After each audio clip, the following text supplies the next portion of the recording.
One of my favorite games is always Duke Nukem 3D. Did you know that old Duke started out way different before he was immortalized in first person? In this episode of Gaming Docs, we'll go over the history of Duke Nukem. Duke Nukem was originally created as a platform game called Metal Fury by Todd Rapalji, George Broussard, and Scott Miller of Apogee Software. But then it was later named Duke Nukem after George Broussard heard the name and felt the game should be renamed after the main protagonist.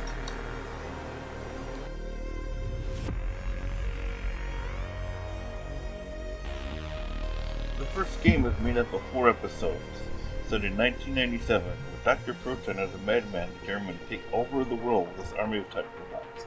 However, Duke is taking it upon himself to stop him. The first episode takes place in the devastated city of Los Angeles. In the second episode, Duke chases Dr. Proton to a secret moon base in outer space.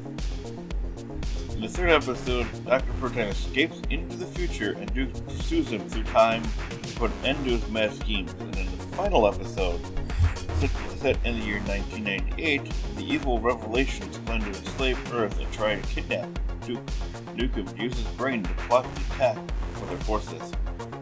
Duke breaks free and saves the world once again.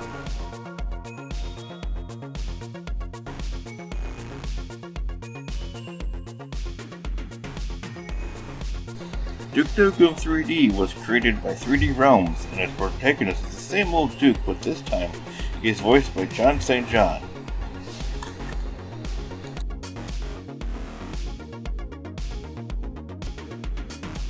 The story takes place right after the events of Duke Nukem 2. However, this time Duke is returning home, and on his approach to LA he is shot down by unknown hostiles who have now ruined his vacation.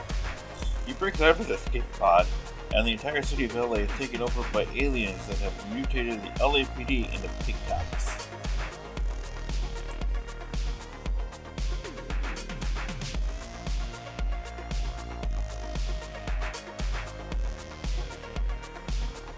The original game was made up of 3 episodes, but the 20th anniversary edition added a 4th episode.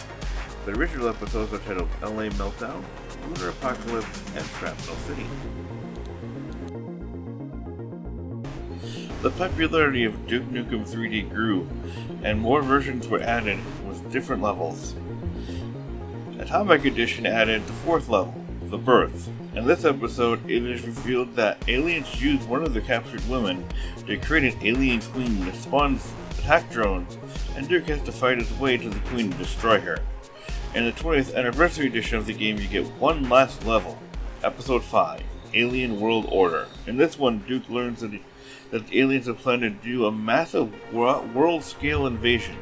Duke is sent on a world tour to stop the aliens in different countries, eventually ending and coming back to LA to beat the final boss.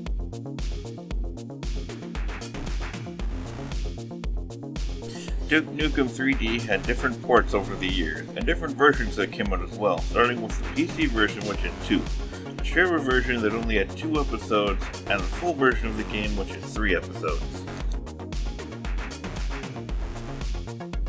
Now on to the console versions of the game. The first one was on the Game.com. Yes, for some reason it was ported onto the failed handheld Game.com at one point, and it had limitations on it since you could only go forward and backwards and strafe left and right. Then it was later ported onto the Sega Saturn as well.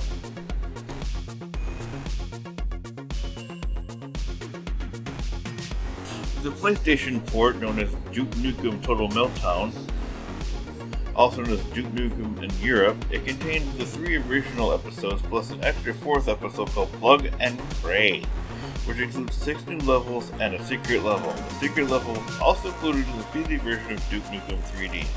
The new episode features several new enemies, including 3 new types of pig cops, and a final boss called the Cyber Keith.